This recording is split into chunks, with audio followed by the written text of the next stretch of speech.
House of Representatives passes 98.5 billion naira FCT supplementary appropriation bill. House commends federal government and organized labor for returning to negotiations, frowns at toll of strike on the economy.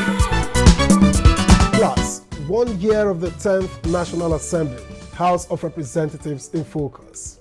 Thank you for joining us on You and Your Reps. Now, call it the anniversary edition and you won't be wrong. I am Victor, as welcome.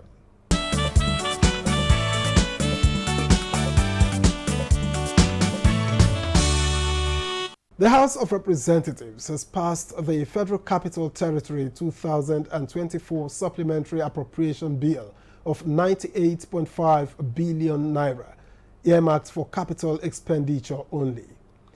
Now, the executive bill is to facilitate the execution of capital projects in the nation's capital.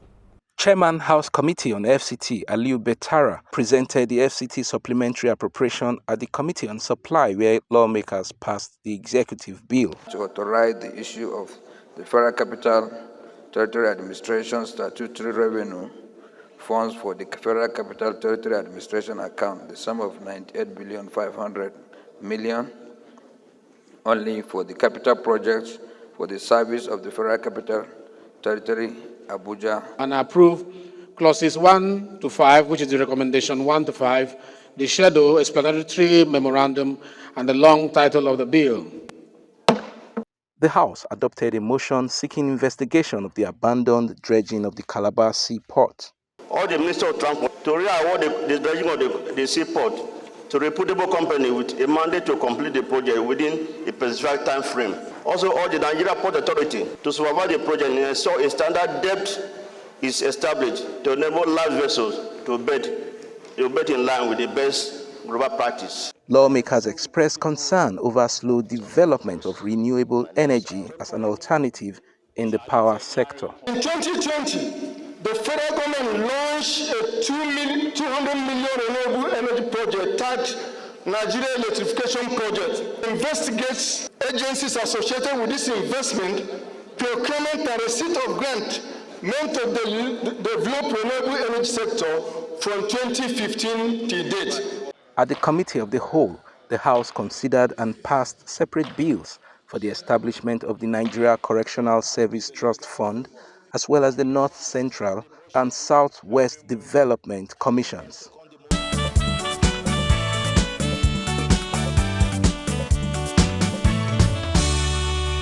So, jaw is better than war, so it is said. Now, this explains the House of Representatives' commendation of the federal government and organized labor for resuming negotiations towards agreeing an implementable minimum wage for Nigerian workers. Now, the House thanked organized labor for halting its strike, but frowned at the shutting down of the national grid and other essential services while the strike lasted. The Green Chamber, which was closed on Tuesday, comes alive on Wednesday as lawmakers express delight that parties in the minimum wage saga are back to the negotiation table. Commend government for showing absolute commitment by imploring the labor unions to return to negotiation table. The House, however, condemns disruption of essential services during the strike. Sometimes when we embark on some of these actions, we should not overstep boundaries. The area of switching off power in the entire country as a way of protest should be condemned. I'm sure a lot of people died in the past few days of shutting down the national grid. We have to criminalize that. Trade Dispute Act is very clear with regards to the areas they cannot extend their strike. Broadcasting and communication services. You can't wake up and say the radios will not work, television shut down. People cannot know what is happening. It's like anarchy. Lawmakers agreed that an amendment of the National Minimum Wage Act is required for it to be in tune with present-day realities. Also, during plenary, the House sought to know the status of oil exploration activities in Gombe and Bauchi states. Mandate the Committee on Petroleum Resources, Upstream, Downstream, Midstream, and Gas to investigate why this exercise is declining day after day, that the companies are packing out of the site to report back in 4 weeks to this Honorable House. In other resolutions, the House seeks investigation of armed attacks in parts of the country, including the killing of 5 soldiers in Aba. Security agencies and relevant stakeholders to develop holistic and sustainable solutions to the challenges posed by bandits. A bill to repeal and reenact the National Planning Commission Act to ensure greater accountability passed second reading. As we speak, there is no any legal framework for the budget office of this federation. We are now going to have the National Planning Office, the Budget Office, and the Center for Monitoring, Delivery and Evaluation Offices. 19 bills passed first reading at Wednesday's plenary, including the Fiscal Responsibility Act Repeal and Enactment Bill 2024.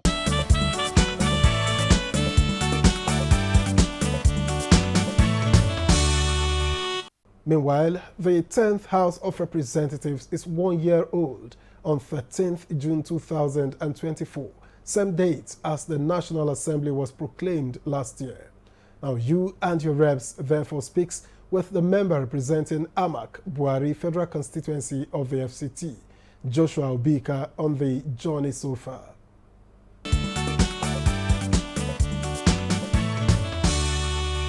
You will remember that majority of the members that was in the 9th Assembly never came back.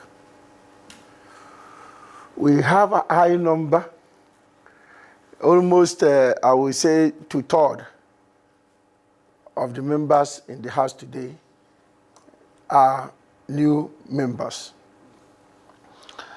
And with that, I will say that for those who are coming in for the first time, it's like learning on the job. So, having said that, I believe that if I start to rate the performance of the House at this time, I won't be able to give the appropriate score to them for now.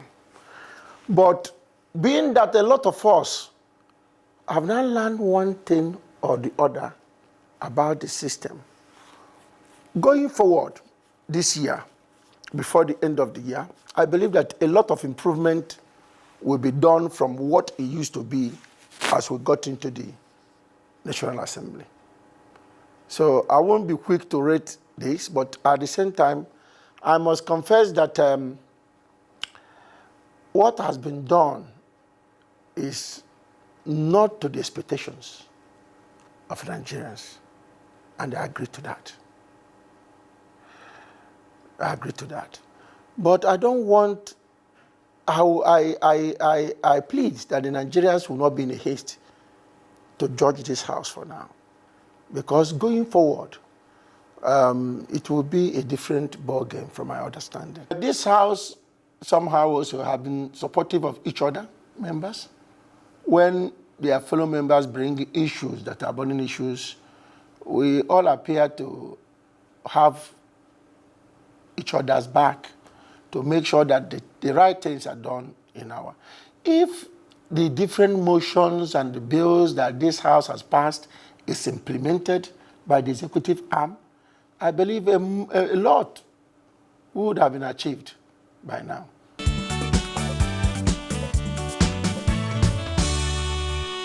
The relationship in the House has been cordial with the executive, but things has not changed for the Nigerians.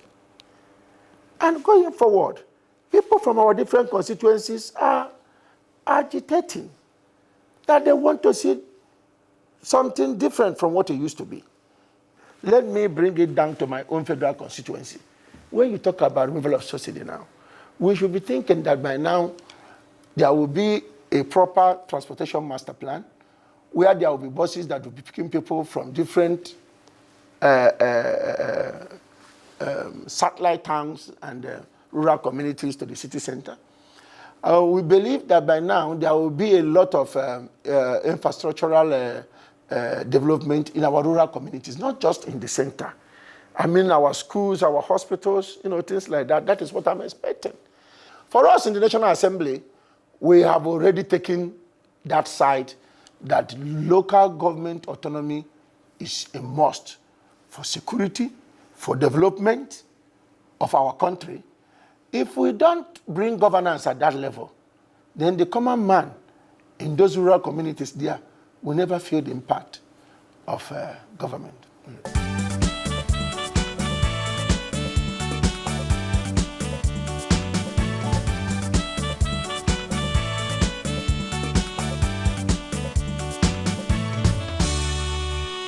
What does a legislative calendar mean, and how significant is it in planning activities of the National Assembly? Well, we asked Chairman of the House Committee on Rules and Business, Francis Waive, to break it down.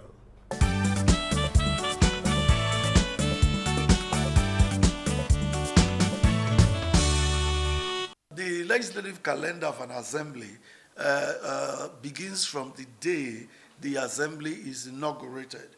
In our practice, the president, upon being elected and sworn in, issues a proclamation. That's what the Constitution provides for a date for the assembly to be inaugurated. For us in the 10th assembly of this of the National Assembly, this 10th assembly, were inaugurated on the 13th of June 2023. In the 9th assembly, were inaugurated on the 11th of June 2019. Now, from that date to the day before that same day in the next year is one legislative year, otherwise referred to as one session in the life of that assembly. So in the 10th and 10th assembly, for instance, because we have a 4-year tenure, we have 4 sessions. So we are at this moment concluding our first session. And that first session is usually from the date of the inauguration, for us in this case, the 13th of June, to say about the 12th of June 2024. That is a legislative session. And then you begin a second session, the 13th of June, the other calendar year. The essence of this is that there are some decision-making processes involved. For instance, a matter that has been rejected on the floor in one session cannot be repeated in that session, so that if you are still interested in that matter, except, of course, a vote for rescission, a motion for rescission is made and passed, you would have to wait for the next legislative session, the next legislative year, to bring it up again, particularly if it is a bill that has been sponsored by a member in this particular session. Another member cannot also be pushing the same bill in that one session. So in another session, whether that bill fails or not, you could decide to bring it up or bring another perspective to it. So that's the importance of the session. It's used to calculate the years, the sitting days, the years, and then the matters that are discussed in that session. It's also used to make reference to say that in the first session of the 9th Assembly, for instance, in the second session of the 8th Assembly, for instance, you can say such and such happened. So this is the definition of what a session is and what the term is used for.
This week on You and Your Reps, the committee segment takes a look at the performance of the 10th House of Representatives from the rules and business lenses.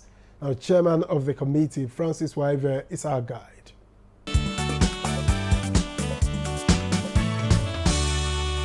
The 10th House of Representatives have done a lot in this 1 year. We've made a lot of progress, and we've stabilized as a house. We are bonded as a family. And perhaps our major achievement is the building of capacity. Because when we came in, when this 10th Assembly started, there was a lot of capacity gap because of the high turnover, with about 80% of members being new to Parliament. It was very challenging. But Mr. Speaker, the Right Honorable Tajuddin Abbas, PhD, he has done a very good job of this with a lot of capacity building workshops, both at the committee level and as a house generally. It's such now that you can't even tell the difference between those who have been here 3-4 times and those who are just coming. You can't tell the difference anymore. There's been improvement in quality of bills, motions that come on the floor, debates, and all that because of this capacity building. To me, that's the major achievement of the 10th Assembly. But much more than that, this 10th Assembly has also been a very passionate one. We have a lot of young people who are passionate for our country, a lot of professionals, chartered accountants, chartered architects, engineers, university professors, generals in the armed forces, you name it, architects. We have them in this assembly as one of the highest number, to my knowledge, of professionals. And they bring to their work their expertise also. So far, we have passed 78 bills in this 10th Assembly. We've consolidated 10 and rejected 1. And then we have referred to different committees, 88 bills which they are working on. And at the Committee of the Whole, we have 69 bills that are working on at this moment. Bills that are awaiting second reading, 1,008 are awaiting a second reading. This is a lot of work within 1 year. I would dare say that no assembly in the past has churned out this much. It's a function of the zeal of the membership. And then Mr. Speaker's leadership. He has given direction, and he has allowed every member that opportunity to be heard on the floor. And for that, we give him kudos for that, because many times you want to be a bit restrictive to be sure of what people will say, not necessarily protecting the country and the institution, but also trying to be sure that what is being said is true and correct, you know. But Mr. Speaker has a lot of confidence in members, and that's why we've gotten to where we are. And I'll keep appreciating him for that. With his support, we have been able to achieve this.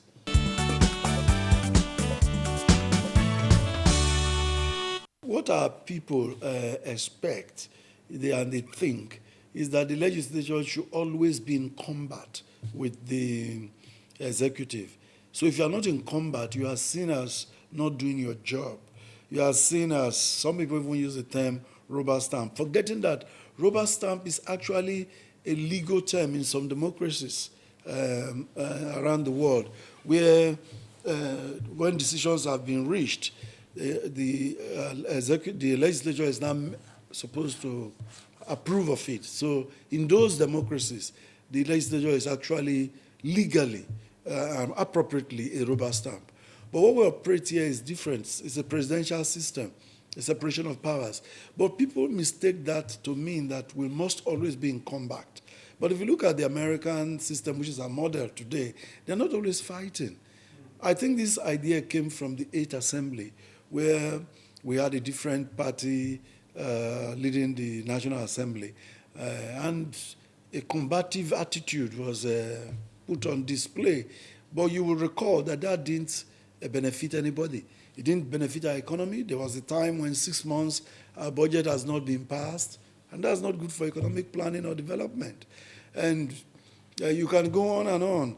Even the legislature itself, most of their own projects, constituency projects like people call them, the then president funded 20%, 10%, and those projects littered the country today uncompleted.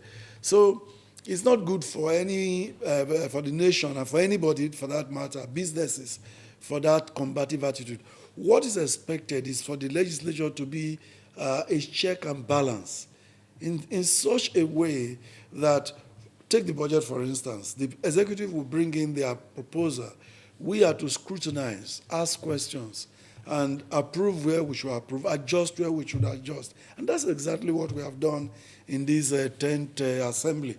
If anybody is expecting a fight, we're not going to get that. What this assembly is going to do is where there is, and I'm speaking from what I perceive, I'm not the spokesman of the House, neither am I the Honorable Speaker, but from my vantage position as Chairman of Rules and Business, I perceive that what the Assembly is doing is where we see that there's going to be some things to change, we communicate through usual channels to the executive. We have the Presidential Liaison Officer here, was a member here in the 9th Assembly, so he's somebody we know.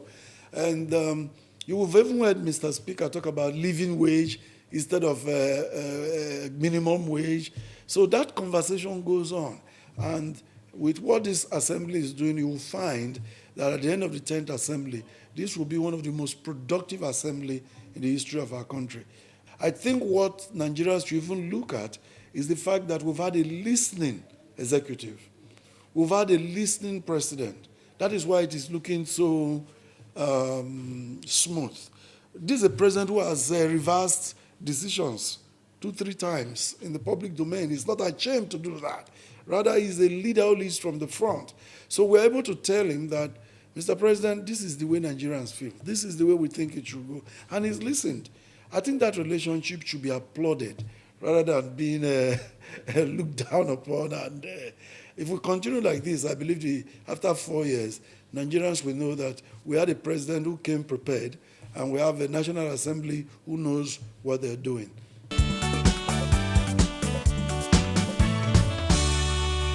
There's always room for improvement. The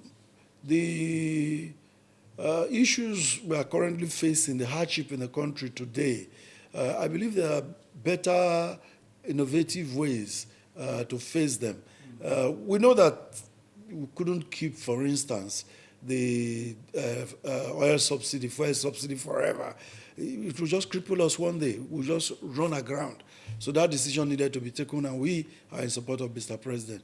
And we also know that the dual exchange rate could not continue forever, because some people were just round-tripping and smiling to the bank every day without doing anything. Production was not there. Companies were closing. So removing that disparity in the exchange rate was also something that needed to be done. But going forward, the agricultural sector, I personally think that government will need to look at it again. I think that if we're going to subsidize anything as a country, is the agricultural sector. That will make food available to our people and will also bring down the prices of food. I also think that we can look at the reasons why companies are exiting our domain and deal with those reasons strategically. We must protect local production so that employment can be there for our people. So why are they leaving? We must investigate that. We must, and I'm speaking based on what I've discussed with other colleagues on the floor. The thinking is that the reason why the companies are leaving is something that government can handle, the executive can handle. So these are issues that the 10th National Assembly, particularly the House of Representatives, will be looking at. If you look at the 10th Assembly's legislative agenda, which Mr. Speaker took the time to get a team together, put together, and then ensure that all of us had our buy-in. And any bill or motion that comes on the floor is coming from the thought pattern there. You'll find that looking at all that, it's this same thing I'm talking about. an economy that works, where Nigerians have a living wage, where life is easy, and doing business is also easy in our country. Those are the things I think we'll be looking forward to in the next 1 year. So that at the end of 1 year, the next 1 year, Nigerians can look back and say, oh yeah, those decisions to remove the fuel subsidy, to deal with the dual exchange rate, to relate well with both executive and legislature, those were good things to happen. I believe that the next 1 year is full of hope. Things will get better for our country.